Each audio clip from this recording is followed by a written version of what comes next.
Welcome back to Byron Bayer Live TV. Jason Zalu here for the interview section. All right, here we are with Lucius Borich. How are you, mate? Good. What's happening, man? What's the latest and greatest? So, with COG, you guys have just done a tour, or you are going to do a tour? Because you're playing at the Northern. We are playing at the Northern. Yeah, local, which is great. Yeah, it's been about 6 years, I think. Yeah, right. So that's really good. This tour is based around a couple of things. One, it's like owning our masters for the rights to our music. It took a while to get that. Yeah, right? about 15 years. That old chestnut. Yes. So it took a while. So it's a little bit of celebration and with that comes creating some vinyl. And so we've called it the vinyl tour. Great. Which is really cool. So there's 2 albums that we worked really hard on. We're really proud of. Yeah. And we just thought if we put it into that format and do a tour around it, it'll it'll be a special time. It'll be good. Because I did see on one of your posts that you're asking the COG community on what's your favourite T-shirts. The T-shirt factor of the. So you're going into a bit of a retro production of. Maybe, yeah. I didn't even know that's what we were doing, but I saw that post like you did, and I was just like, okay, that's what we're doing. That's a good idea. What's your favourite T-shirt? Get it, Yeah, put it this way, I trust our team. Yeah, that's good. Well, that's important. It's good to have a good team. Yeah. Because a little bit of an origin story. I used to see Lucius playing drums with Juice. I used to go and see you guys a lot in Sydney. Yeah. That was back in the day, early 90s. Great times. Yeah, really good period. So I love that funk rock vibe, Yep. and it was really cool. And so, when did you first sort of move to the Shire, the Byron Bay region? It's about almost 9 years ago. Okay. Yeah. Sydney was just getting too congested. I mean, I'm born and bred there, so I know about congestion of 100%. cities and whatever. Yeah. But I think it was more, expensive, and priced out, all that type of stuff. The gigs, there wasn't many gigs. They started to die. A lot of the venues and all that type of stuff as well. And a lot of my friends had kind of moved away. And my wife and kids, we just wanted to kind of go more rural anyway, like somewhere. And I've always loved Byron. Always worked about touring through here. It was always been like, I'd love to come and spend the rest of my back end of my days here. 100%, man. So, it's a good place to live. Yeah, it's a fantastic place to live. So 9 years ago, we packed up and we moved. Now, I know the other COG boys are up here. Who was the first one to do the... Flynn was. Yeah, okay. Yeah. He bailed out quite some time ago, actually. I think he's been here he'd be here almost like maybe 18 years, maybe. Okay, right. Yeah, close to that anyway, I think. Yeah. And then it's great, you guys have been up here as a band for ages, which is great. Yeah. Well, that was because we had a hiatus and then we kind of got back together. Luke was living here as well. Yeah. So they're brothers. Yeah. They're from Bondi. The bass player. We all grew up together. Yeah. And created music, and we're in the surfskate kind of scene. Sure. Growing up and all that type of stuff, and just loved kind of hanging out, playing music, whatever. Then I kind of when we got the band, out of the hiatus, and we put a tour on and stuff, and we talked about writing, and I wanted to move away. Everything was kind of timing was just right for everything. So I move up here, do the band again. Everyone had some time. Yeah. To do it and reconvene and go through ideas and release some new music and whatever and do some tours. Yeah. So it was good timing. Yeah, it was great. Good little timing. And have you got any new songs on the boil with the COG boys? Or? Look, we've our issue is not. Because we've got the studio, we've actually got a lot of the pieces of the puzzle. We've got the studio, we've got the team, but life gets in the way. We've all got other businesses and families and stuff like that we've got to attend to, which is just life being life. But the intention to write music is there. It's just finding the time. Yeah, sure. No, it's that balance. Trying to get everyone on the same page at the right time to do it. But funnily enough, Luke, for the first time in a long time, said to me, I really want to write a new album, which was great. Yeah, that was really nice big to undertaking. hear. And Flynn has gone, I found my eye lock, but my interface is not working. Have you got one I can use? And I'm like, they're all good little signs. Start fleshing out some new ideas at least. Well, just good signs that they want to get, they want to get creative again. Great stuff. Yeah, it could happen. Yeah, and when did you kind of get motivated to really branch more into sound engineering and music production? I know you probably, I mean, I started on a 4-track Tascam back in the day, and musicians always got something going on, but to really do it more in a professional, commercial way, was that something that obviously motivated by extra little income streams? You're coming up here, hey, it's like your day jobby vibe. I've seen you play at the rails, you've got the session thing going on. When did you sort of start branching out more with the sound engineering? That was actually in Sydney. So it was in that period of time when Cog was having a hiatus. Sure. Because I've been working the band with the lads for like 12 years straight, really touring the world, a lot of work. Yeah, a lot of work. And I always wanted to be a sound engineer and go into the mixing realm and recording realm. It was always there. So it was always there. The first time I stepped into a studio, when I was younger, it was just like a whole new world. Yeah. And I just thought, wow, what a cool place. It just felt really like, because everything was isolated too. There was no real ricochet of sound anywhere. It was just, kind of like this vibe that and then people sitting in there creating music, and I thought, wow, what a fantastic thing. So I mean, I got seduced quite early on, I think, in that regard. Yeah, to want to do something down the track, and then after making lots of records and being in different types of studios, I came up. We had the hiatus. I thought, well, I'll venture on and I'll see if I can kick it off, around now, which was Keysound Studios in Sydney. Right. Yeah, down in Sydney. I didn't know you had a little setup down there. Yeah. Okay. So I took over this space for a while and started doing demos and for bands that were rehearsing and stuff, and that sort of blossomed a little bit more. I started to accumulate more gear. Branded at Keysound Studios, and from there it was just, I had 3 years there until they had to tear the building down or did something with Where was this in Sydney? Alexandria. Alexandria. Yeah. Man, it's just, imagine that, like, the origin stories is really cool, What's that famous-ish recording studio in Alexandria? What's it called? It's still going. What's it called? It's a big one. The 301. No, it's a rehearsal studio. Oh, Stage Door. Yeah. Because the last they were more rehearsal studios. Because I used to rehearse there when I was, back in the day, and then years ago I got some of my old band members, and he goes, "We'll do Stage Door." I go, "What, does that still exist?" Yeah, and then we had a jam there at Stage Door, man. It's like some things just never, Cog was our main. Actually, that's where we recorded the music for the 2 EPs that we ended up releasing. Which was just demos, which we used the Tascam 688 like kind of TDK cassette tapes, and we recorded in one room. And it was old school. It was just demo, really. Flynn in one end of the room, I'm the other end. As you do. A couple of mics and whatever, and that ended up actually being the stuff we released. And it actually ended up then going onto vinyl. Did you get it? Did you get someone else to mix it at the time? No, we actually mixed it. I'm gonna have a listen to that again. That's great. Oh, yes, you do.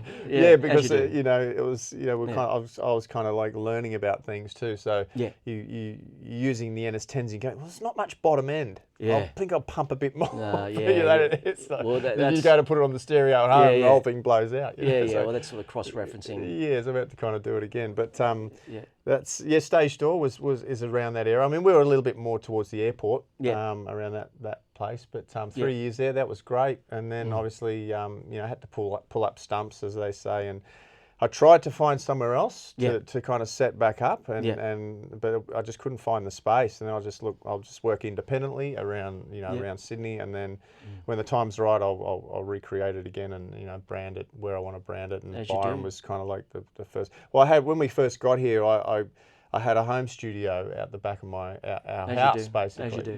Just to try and just to feel the.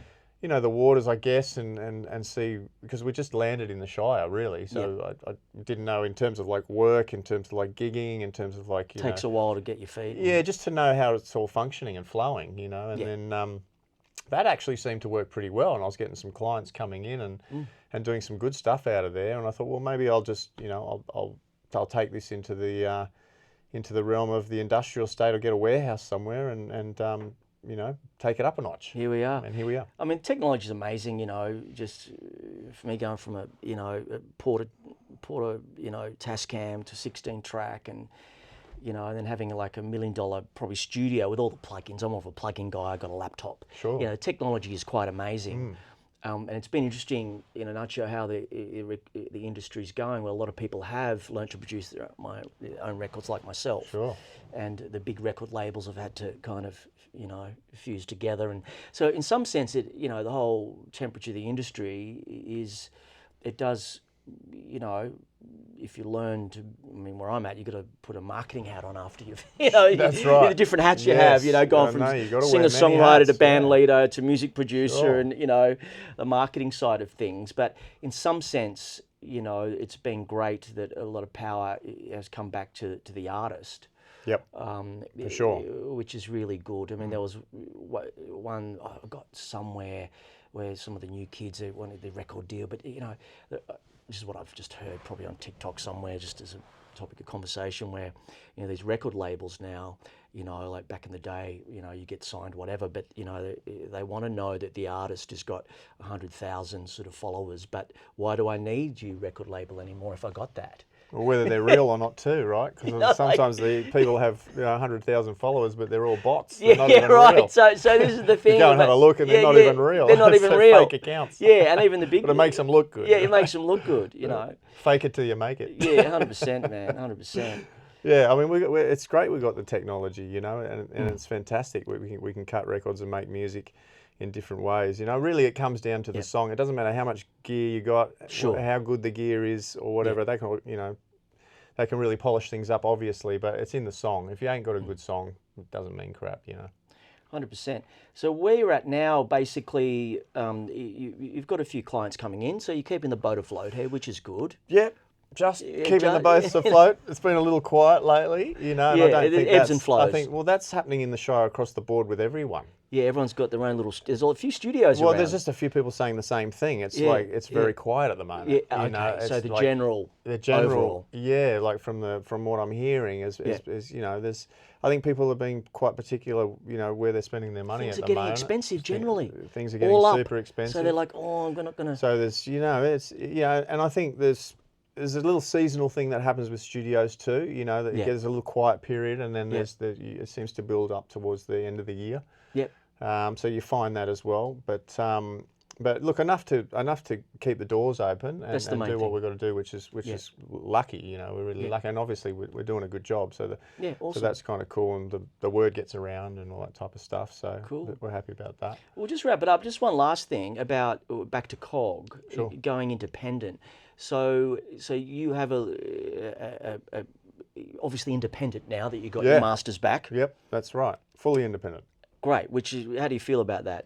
Well, it's fantastic, but you've still after got all this time. Yeah, I know, and it's really good. We've got to have the infrastructure in terms of like the team to do what we need to do, and we've built that over a long period of time. People we trust. Trust is people. A big thing. And people who get us, because we're not really. We're quite a. As a band, the narrative that we sing about and speak about and everything, it's not that popular. Or it's counter to the narrative of, let's say, the mainstream media. It's a bit more popular now than, say, 20 years ago. Because I listened to some of your records a while back, and I'm going, this is what people are piping up a little bit more about all this stuff. That's right. Yeah, maybe that's why we're, to some degree, stood the test of time. It's kind of things are coming to fruition, and the proof is in the pudding. So it's all being exposed. Yeah, that's right, to some degree. But we love being independent. We love making those decisions. We love having a good team around us, and we also love bouncing off people that can, kind of give us a different reflection on what should happen and 100%. Stuff like that. But we've been in this for a long time. It's not our first rodeo, as they say. So 100%. we kind of know how we need to make things work, and we just got to find the time. That's the main one, and that's the thing about being independent, right? If you're not, and you've got a record company, and they can fling $100,000 at you and go sit in a room and write. But then they own you. Then they own your masters. You got to pay it back, right? Who's buying music these days? Right. So how do you pay it back? So there's a huge shift going on. Yeah. People are waking up to, maybe this model is not the model that's going to work. It's not kind of fair. It's devaluing music in a lot of ways. It's a lot of musicians losing the enthusiasm. Yeah. Because once you create a product and you spend all the time and money doing it, and you want to get some return back, if you want to put it into that realm, into that market. It's really hard unless you play live and you've got good merchandise. Even the big acts, they're doing festivals a lot, because they know it's. I think you've got to have 5,000 streams on Spotify to make $25. Yeah, well, I which would is like not, you know what I mean? Like, so I'm personally not really pushing. No. I'm not putting traffic through with my music to Spotify anymore. It's more YouTube, at least. But that's just an ad. Like, don't even think about that. That's where your career is going to blow you up at all. It is a go-to though. We might hate Facebook and all the online, but it's a go-to for a lot of people. But we can direct traffic to other. Well, you want to direct traffic to your website. To where you are with your domain and all the rest of it. The other things that you can utilize them, but and that's great. But really, the proof where the marrow is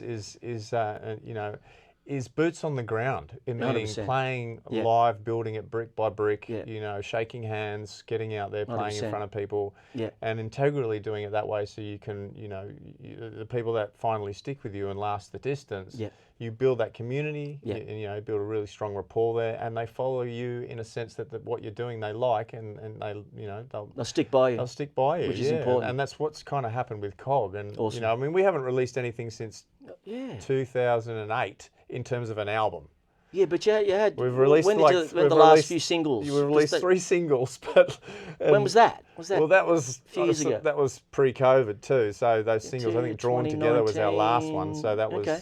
So that was like about 5 years ago. So, but in terms of like an album, I mean, it's 2008 since we released an album. Yeah. So I mean, we're very fortunate and lucky. I mean, we spent a lot of hard, dedicated time creating the music that we did, and really proud of what we did.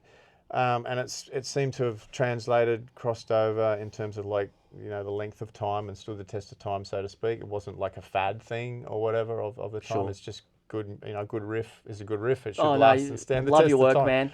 We're very lucky there, in that regard. But I think bands have to have that kind of mindset and not just go, well, if I have this amount of followers and I have things are going full circle. As I mentioned, we'll wrap it up. He's probably getting tired on the camera, but when I was down Newtown, I saw a vinyl shop. There was a hi-fi store. There was a camera shop with Gen Z's waiting for their film to be produced. So there's that level of fulfillment that people are tapping back into.